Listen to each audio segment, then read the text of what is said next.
कुछ दिनों से एक बहुत ही इम्पोर्टेंट फ्रेज चर्चा में है पॉलिटिक्स के। वो है जितनी आबादी उतना हक। नाउ ये जितनी आबादी उतना हक ये क्या है? इसके क्या पॉलिटिकल डायमेंशंस हो सकते हैं? सोशियोलॉजिकल इम्पैक्ट क्या होगा इसका? साथ में इसको अगर फुलफ़िल करना है तो हम किस तरीके से इसको फुलफ़िल करेंगे? और इसके अगर कुछ कुछ पिटफॉल्स हैं, तो वो पिटफॉल्स क्या-क्या हैं? कुछ स्टूडेंट्स ने ये भी मुझसे पूछा कि जो जितनी आबादी उतना हक, क्या ये इक्विवेलेंट टू प्रोपोर्शनल रिप्रेजेंटेशन है? तो इसके बारे में भी थोड़ा हम डिस्कस करें तो ज़्यादा अच्छा रहेगा। नाउ मोटा-मोटा अगर मैं आपको कुछ बताऊँ इसमें कि जितनी आबादी उतना हक, ये अच्छा है या बुरा है? ये वाला बाइनरी लेने के पहले मैं आपको बताऊँगा ये कॉम्प्लेक्स ज़रूर है। It is not as simple as it sounded like. जितनी आबादी उतना हक, ये सुनने में लग रहा हो कि बहुत ही इगैलिटेरियन है, इसके अप्रोच से हर किसी को फ़ायदा होने वाला है, so on and so forth. But actually में when you come to implement a policy like this, आप क्या कर रहे हैं? आप देखो, अभी आज के वक़्त में अगर हम प्रोफाइलिंग करें अपने कंट्री की डिपेंडिंग ऑन व्हाट डायमेंशन, किस पैरामीटर पे आप प्रोफाइलिंग करेंगे, ये भी बहुत इंपॉर्टेंट बन जाता है। अब आप जब बोलते हैं जितनी आबादी उतना हक, तो आप किस आबादी को रिप्रेज़ेंट करना चाह रहे हैं यहाँ पर, आप इंडिकेट करना चाह रहे हैं? तो बेसिकली ये जितनी आबादी उतना हक वाला जो पूरा फ्रेज़ है, ये डिपेंड करता है इसके इंटरप्रिटेशन के ऊपर। ये डिपेंड करता है कि आप किस कॉन्स्टिट्यूएंसी को एड्रेस करते हुए ये पॉइंट बोल रहे हैं, किस कॉन्स्टिट्यूएंसी को आप अवॉइड कर रहे हैं, किस कॉन्स्टिट्यूएंसी के डेवलपमेंट के लिए आप इस तरह की पॉलिसी को लाना चाहते हैं। तो इन सब मैटर्स पे अगर आप क्लैरिटी नहीं लाते हैं, तो अच्छे और बुरे के पहले मैं इस पूरे के पूरे फ्रेज़ को बोलूँगा, ये कॉम्प्लिकेटेड है, ये कॉम्प्लेक्स है। क्योंकि अगर मैं जितनी आबादी उतनी हक की बात करूँ, तो मैं क्यों ना ये बोलूँ कि वुमेन की आबादी, जो वुमेन पॉपुलेशन है, ऑलमोस्ट 50% के ऊपर है। तो why do we at least not give them 50% of representation in our parliament? तो जब तक उनके लिए आप ये काम नहीं कर पाए, तो how can you say that जितनी आबादी उतना हक मिलना एक आसान सा प्रोसीजर होगा, केवल एक पॉलिसी लाके काम बन जाएगा? क्योंकि women representation should at least be the first social level का जो एक कह सकते हैं डिफरेंस है, जो वुमेन और मेन में, ये तो पहला डिफरेंस है हमारे सोसाइटी के ऊपर। तो आबादी वुमेन की 50% है, तो उनको 50% रोल की जगह पे आज भी हमारे पार्लियामेंट में जो लेटेस्ट बिल पास हुआ है, वहाँ पर भी 33% रिप्रेजेंटेशन की बात की गई है। 2008 में जब एनडीए गवर्नमेंट के पहले की यूपीए गवर्नमेंट थी, उन्होंने भी जब राज्यसभा में ये वुमेन रिप्रेजेंटेशन के लिए बात की थी, जो बिल पास करवाया था, वो भी 33% के लिए था। तो इसका मतलब वुमेन के लिए तो ये बात बिल्कुल अभी फ़िलहाल नहीं है, जितनी आबादी उतना हक। तो वुमेन को तो पहले ये नहीं मिलता दिख रहा है, at least with the entire conversation going on, जिस तरह से ये बढ़ रहा है आगे। अब इसके अलावा मैं बात बोलूँ कि जितनी आबादी उतना हक, अगर मैं इसको बिहार के पर्सपेक्टिव से देखूँ, जो बिहार में कास्ट बेस्ड सेंसस कंडक्ट करवाया गया है, उसके बेस पे जो डिटेल आए हैं निकल के, जो डेटा हमें समझ में आया है, अगर मैं उसको देखूँ और कहीं न कहीं इस पूरे के पूरे फ्रेज़ को मैं उससे कनेक्ट करूँ, तो मैं ये समझ रहा हूँ कि 86% जनसंख्या जो है वो, क्योंकि अंडर डेवलप्ड कम्युनिटी से बिलॉन्ग करते हैं, तो 86% रिप्रेजेंटेशन होना चाहिए। नाउ अगर इसकी भी बात मैं पूरी-पूरी कहूँ कि 86% रिप्रेजेंटेशन, तो कहाँ, किस रिप्रेजेंटेशन की बात की गई है, ये क्लियर नहीं है। क्या ये जॉब में बोल रहे हैं? क्या ये किसी तरह के एजुकेशनल इंस्टीट्यूशन की बात कर रहे हैं? या फिर ये ओवरऑल कह रहे हैं कि गवर्नमेंट में भी ऐसा होना चाहिए, जब भी आप सीट दे रहे हैं पार्लियामेंट में, तब भी ये होना चाहिए? तो ये किस लेयर पे इस पर्टिकुलर स्लोगन को अप्लाई करना चाह रहे हैं? तो देखिए, जब भी कोई पॉलिटिकल बात आती है, ऑब्वियसली वो पॉपुलर नहीं होगी, उसके पीछे अगर एक बहुत ही कॉम्प्लेक्स इम्प्लीमेंटेशन प्रोसेस नहीं होगा, तब वो बहुत क्लियर हो जाता है लोगों के लिए समझना, राइट? जब भी इस तरह की कॉम्प्लेक्स बात आ जाती है ना, वो पहली बात तो बहुत डिफ़िकल्ट होता है इम्प्लीमेंट करना, क्योंकि कई बार आपने सुना होगा, बहुत सारे पॉलिटिकल पार्टीज़ कहते हैं कि हम इलेक्शन में अगर जीत गए, तो हम किसानों के कर्ज़ को माफ़ कर देंगे। लेकिन किसानों के कर्ज़ को माफ़ जैसे करने की बात आती है, उसके बाद उनके बहुत सारे फ़िल्टर्स निकल के आते हैं। वो कहना शुरू करते हैं कि तरह-तरह के इश्यूज़ आ सकते हैं इस पूरे प्रोसेस में। वो कहते हैं कि जो किसानों ने, जिन किसानों ने लास्ट 4 महीने में लोन लिया हुआ है, केवल उनके ही पास होगा, उनका ही केवल माफ़ किया जाएगा लोन। तो इस तरह से कई सारे कॉन्सेप्ट्स एंड टॉपिक्स जो निकल के आते हैं, वो जितने सिंपल लगते हैं सुनने में, वो उतने होते नहीं हैं। अब साचार कमेटी की अगर रिपोर्ट ले लें तो हमारे ही कंट्री में मुस्लिम एक बहुत बड़ी माइनॉरिटी के रूप में है, राइट, और कुछ कुछ स्टेट्स में मेजॉरिटी भी हैं। लेकिन उनके लेवल पे अगर आप एजुकेशन को देखो तो आज के वक्त में बहुत सारे पीपल हैं, बहुत सारे इस मुस्लिम कम्युनिटी में लोग हैं जो एक एक बेसिक लिटरेसी को आपको रीच नहीं कर पाए हैं। वो एजुकेशन लेवल पे भी पीछे हैं, वो जॉब लेवल पे भी पीछे हैं। ऑब्वियसली जब वो इस लेवल पे पीछे रहेंगे तो आगे बढ़कर पॉलिसी लेवल पे भी उनका रिप्रेजेंटेशन कम रहेगा। तो एक्चुअली में क्या ये जितनी आबादी उतना हक, ये फंडामेंटल प्रॉब्लम को सॉल्व करने के लिए है, या फिर ये एक पॉलिटिकल रिप्रेजेंटेशन को बता रहा है, या फिर ये एजुकेशन और सोशल इश्यूज को की जो डिस्पैरिटीज़ हैं उसको सॉल्व करने के लिए बता रहा है? तो ये इसकी क्लैरिटी आनी बहुत ज़रूरी है। That is the reason why ये स्लोगन कुछ ऐसा लग रहा है जैसे अपना हक ऐथे रख काइंड ऑफ स्लोगन है। तो सुनने में अच्छा है, obviously it has that capability to enthuse people's views, ये बिल्कुल सही है। ये ऑब्वियसली एक लोगों में मोबिलाइज करने की एक तरीका कह सकते हैं इसको। और मैं एक और बात पे बहुत अप्रिशिएट करूँगा अपने देश के लोगों का, जो 1990 में जब मंडल कमीशन को लेके इशू हुआ था, जब उस वक्त भी सोसाइटी पे ये हक और आरक्षण को लेके बात हुई थी, और उस वक्त काफ़ी हद तक एक सोशल मोबिलाइज हो गया था हमारा देश। हमारे देश में बहुत सारे लोगों ने एक राइटियर्स लेवल पे क्लेम करना शुरू किया था कि उनका क्या हक बनता है, उनको मिलना चाहिए ना।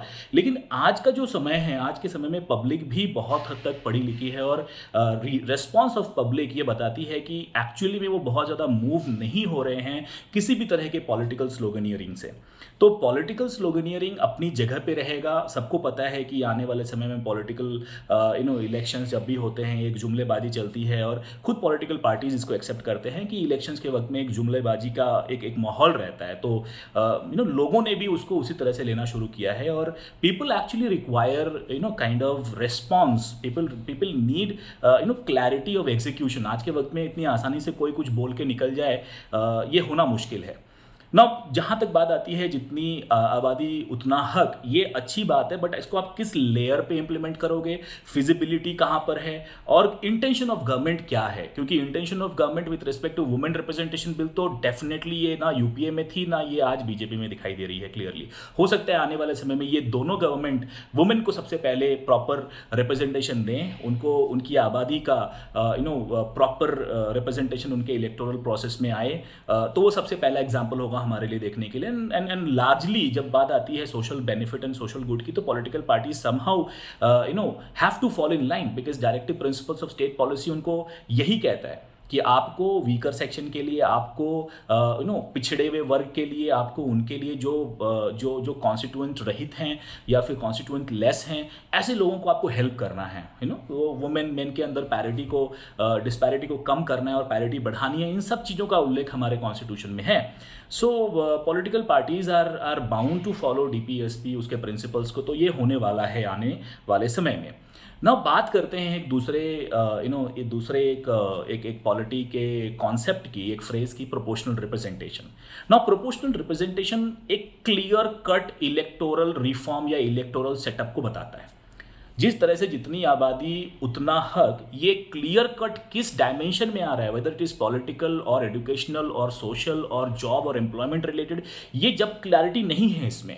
लेकिन डेफिनेटली अगर आप प्रोपोर्शनल रिप्रेजेंटेशन को बोलो तो ये क्लियर कट बताता है कि ये एक तरह के इलेक्टोरल फॉर्मेट की बात करता है, जहां पर जो सब इलेक्टोरेट हैं, जो नीचे में इलेक्टर्स बैठे हुए हैं, जिन्होंने वोट करना है, प्रोपोर्शनल रिप्रेजेंटेशन में ये क्लैरिटी है कि जिस प्रोपोर्शन में इलेक्टर बैठे हुए हैं नीचे, उनका ही रिप्रेजेंटेशन उनके पॉपुलेशन के प्रोपोर्शन में इलेक्टोरल फॉर्मेट में आगे बढ़ के वो पार्लियामेंट में रिफ्लेक्ट करेगा। यानी अगर हमारे इलेक्टोरेट में 50% सिख हैं, 50% ईसाई हैं, तो जब आप रिप्रेजेंटेटिव्स चुनोगे इसमें, तो फाइनल रिप्रेजेंटेटिव लेवल पर भी जो सभा में चुन के आएंगे वो भी 50% सिख, 50% ईसाई होंगे। So this is how proportional representation works. और ये भी एक बहुत सिंपलिस्टिक फॉर्मेट मैंने आपको एग्जांपल दिया। इससे भी ज़्यादा कॉम्प्लिकेटेड लेवल पर भी प्रोपोर्शनल रिप्रेजेंटेशन को भी दिखाया जाता है, बनाया जाता है। उसमें भी कुछ डिफ़िकल्टीज़ आएँगी, उसमें भी सिंगल मल्टी मेंबर कॉन्स्टिट्यूएंसी के कॉन्सेप्ट्स हैं, काफ़ी सारी चीज़ें उसमें हैं, लिस्ट सिस्टम है। लेकिन मैंने आपको एक सिंपल तरीके से बताया कि अगर मैं प्रोपोर्शनल रिप्रेजेंटेशन की बात करूँ, तो proportional representation is more about having the electorate at a level represented in proportion to the sub electorate, या फिर आप कह सकते हैं जो एक्चुअली में वोटर हैं वो। तो जो वोटर्स हैं आपस में वो कम्युनिटी वाइज जिस प्रोपोर्शन में हैं, सेम प्रोपोर्शन में फाइनल इलेक्टोरेट जो चुन के आते हैं वो पार्लियामेंट में बैठते हैं, या वो लेजिस्लेटिव असेंबलीज में बैठेंगे, वो सेम प्रोपोर्शन में बैठेंगे। So this is basically what proportional representation means. और ये क्लियर कट इसका इफेक्ट एक बहुत ही प्रिसाइज फॉर्मेट में इलेक्टोरल सिस्टम के लिए ही है। लेकिन जब हम बात करते हैं जितनी आज़ादी उतना हक, ये जितनी आज़ादी उतना हक, ये अभी भी इस पर क्लैरिटी आनी बाकी है। जो जैसे राहुल गांधी ने इस पॉइंट को निकाला है, बोला है, ऑब्वियसली उनके ही पार्टी के एक मेंबर हैं अभिषेक मनु सिंघवी, उन्होंने कहा है कि it will be leading to majoritarian politics, क्योंकि जो ग्रुप जो कम्युनिटी मेजॉरिटी वाली होगी वो तो ऑब्वियसली बोलेगी कि भाई हम मेजॉरिटी में तो हमको सारा कुछ मिलना चाहिए। तो कहीं ना कहीं ये एक डायमेंशन है जिसको आपको देखना पड़ेगा, जितनी आबादी उतना हक में क्या ये रिजॉल्व हो रहा है, ये डाइकोटॉमी रिजॉल्व हो रही है। अब लीस्ट जो डायमेंशन है जो अभी तक मैंने कहीं पर भी देखा नहीं इसके बारे में बोलते हुए लोगों को, वो था पॉपुलेशन के बारे में। जितनी आबादी उतना हक, अगर मैं इसको पॉपुलेशन से जोड़ूं तो ऑब्वियसली इसका एक पॉलिटिकल एंगल ये बनेगा कि जो भी कम्युनिटी चाहेगी कि उसको ज़्यादा रिप्रेजेंटेशन चाहिए, 5 साल 10 साल वो अपने कम्युनिटी का हो सकता है पॉपुलेशन पे भी काम करना शुरू कर दें। तो कहीं ना कहीं ऑब्वियसली हमारी एक डिक्लाइनिंग पॉपुलेशन है, हम भी एक डेवलप्ड एक ट्रांजिशन डेमोग्राफिक ट्रांजिशन थ्योरी को अगर हम देखें तो इंडिया का जो पॉपुलेशन है ऑब्वियसली वो डिक्लाइनिंग मोड में आ गया है। We are leading to that direction, we are replicating और mirroring how demography has transitioned over these so many years in our western hemisphere.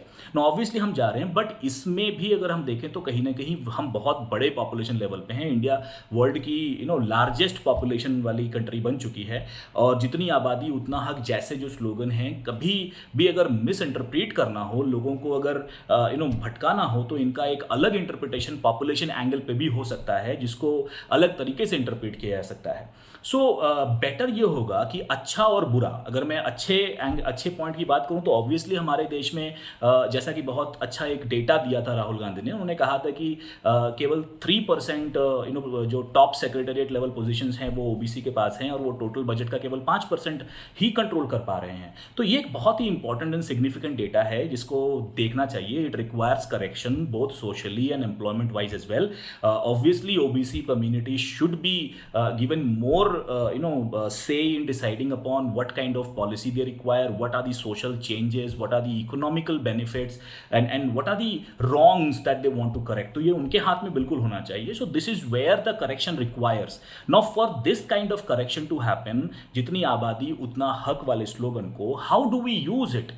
Ultimately इसका यूसेज बताएगा कि हम इसको किधर लेके जाना चाहते हैं. जब तक ये क्लैरिटी नहीं आती तब तक it is actually a very complex phrase or proverb in that way.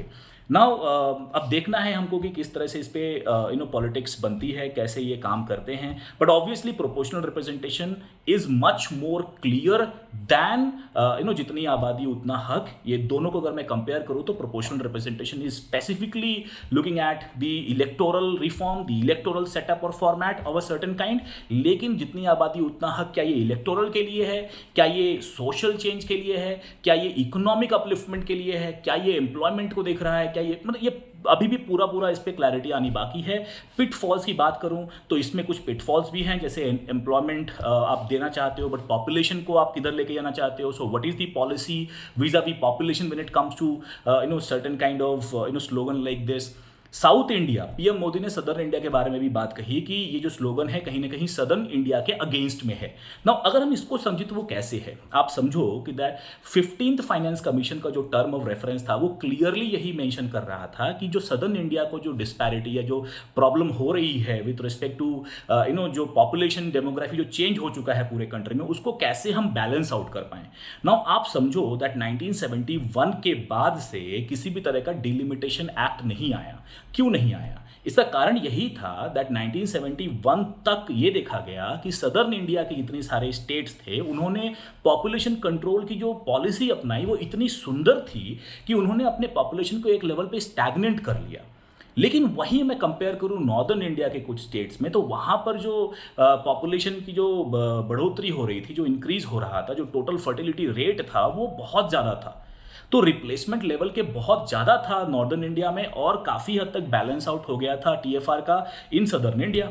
तो सदर्न इंडिया नॉर्दर्न इंडिया के बीच में 1980s 90s में आप देखो तो population was growing very badly in northern part of our country, लेकिन सदर्न इंडिया में पॉपुलेशन स्टैग्नेशन लेवल पे जा चुकी थी। अब इस हिसाब से तो नॉर्दर्न इंडिया की पॉपुलेशन सदर्न इंडिया से ज़्यादा हो गई। तो अगर मैं इसकी इस रिप्रेजेंटेशन की बात करूं तो northern India obviously will be more represented in any political sphere, अगर ये पॉलिटिकल स्फेयर की बात करूं। तो इसीलिए कहना है कि political sloganeering is one thing, but इसको इंप्लीमेंट करने आएंगे तो आपको बताना चाहिए कि आप इसको किस सोशल रॉन्ग या इकोनॉमिक रॉन्ग या पॉलिटिकल रॉन्ग को एड्रेस करने के लिए लेके आना चाह रहे हैं। टिल दैट टाइम इसीलिए मैंने कहा शुरुआत में कि अच्छा है या बुरा है ये टोटली डिपेंड करेगा how is it executed, but finally for now it is a complex statement, it has got a lot of complexity into it that needs to be first of all clarified. जब तक ये clarify नहीं होता तब तक it will be very difficult to get a binary कि कुछ लोगों के लिए अच्छा है और कुछ लोगों के लिए खराब है, ये किसके लिए अच्छा है किसके लिए खराब है तब तक बोल पाना मुश्किल है जब तक इस पर clarity नहीं आती है। So guys, with this I hope you would have understood कि ये जो पूरा political slugfest चल रहा है अभी बिल्कुल we will be ready for a lot of new concepts, जिनको कॉइन किया जाएगा, बहुत सारी चीज़ों को काउंटर आर्ग्यूमेंट के थ्रू रोका जाएगा। तो ये बहुत कुछ होने वाला है, बट इसमें हमारे लर्निंग के लिए बहुत स्पेस है। तो जो ये लर्निंग वाला स्पेस है हमको बताता है कि हम इसमें से क्या सीख सकते हैं, और मेरा जो अटेम्प्ट है ये यही है कि हमारा पूरा साल जो है ना, इसमें बहुत इलेक्शन के लिए बहुत सारी बातें होने वाली हैं। गवर्नमेंट खुद अपने जो नेक्स्ट ईयर के इकोनॉमिक सर्वे है उसमें बहुत सारे अपने इलेक्शन से पहले वो बहुत सारी अपनी पॉलिसीज़ के बारे में बात करेंगे, स्कीम्स के बारे में बात करेंगे कि उन्होंने किस तरह से पॉजिटिवली हमारे देश के लोगों के लाइफ को इम्पैक्ट किया है। मैंने 2 वीडियो अभी से पहले बनाए हैं जहां पर मैंने प्राइम मिनिस्टर मोदी के आइटनरी को फॉलो करते हुए, एक तो मैंने उनका तेलंगाना विजिट के ऊपर एक वीडियो बनाया है और दूसरा वीडियो मैंने बनाया है उनका ग्वालियर विजिट के ऊपर। तो ये दोनों विजिट के पीछे जो उनके पॉलिसीज और स्कीम्स को उन्होंने बताया और साथ में जिस जगह पे वो गए वहां की सिग्निफिकेंस के बारे में भी मैंने काफ़ी डिटेल में पूरे वीडियो को कवर किया हुआ है। So guys I hope that हम इस प्रोसेस को यूज़ करेंगे और उसी तरीके से एक फन एंड इंटरेक्टिव मेथड में हम कोशिश करेंगे that over this entire year हमारे पास पॉलिटिक्स से रिलेटेड काफ़ी कुछ सीखने को होगा, इकोनॉमी से रिलेटेड काफ़ी कुछ सीखने को होगा, सोशियोलॉजी से रिलेटेड काफ़ी कुछ सीखने को होगा। तो स्टे ट्यून्ड विथ पॉलिटिक ज्ञान, एंड हम कोशिश करेंगे आपके लिए ऐसे बहुत ही इंटरेस्टिंग कनेक्टेड इंटरेक्टिव फैक्ट्स लेके आएँ और जिससे आपको फ़ायदा हो। आप जस्ट फॉलो कीजिए हमें, सब्सक्राइब कीजिए, लोगों के साथ शेयर कीजिए एंड हमें अप्रिशिएट कीजिए। Thank you guys.